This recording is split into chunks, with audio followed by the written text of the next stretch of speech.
In order to move data from your USB flash drive to Samsung Galaxy A57, or of course the other way around, then in that case we can use the My Files app that we can find inside the Samsung folder in the app drawer. So let's go over here.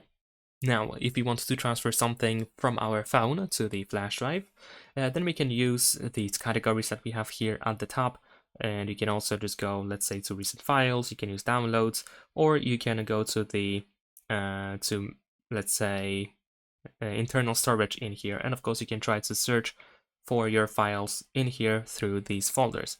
No matter which option you choose, once you find whatever you want to transfer, so let's say I'm going to choose a couple of images in here, I'm going to select them, there we go.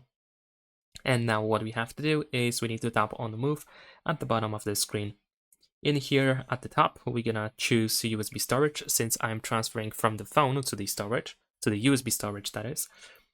And in here we need to choose where we want to place our files, where they should be moved to. So I'm gonna choose this DCIM folder in here and let's confirm. And there we go, now it is done. If I now open my USB storage and go to that folder that I have chosen, as you can see I have my files in here. Now if you want to transfer from the flash drive to your phone, then it works in a pretty similar way. Of course the difference is that first you go to the USB storage, then you select all your files that you want to transfer, then we choose move at the bottom of the screen. In here, we're gonna choose the internal storage, and then once again we decide where these files should be placed.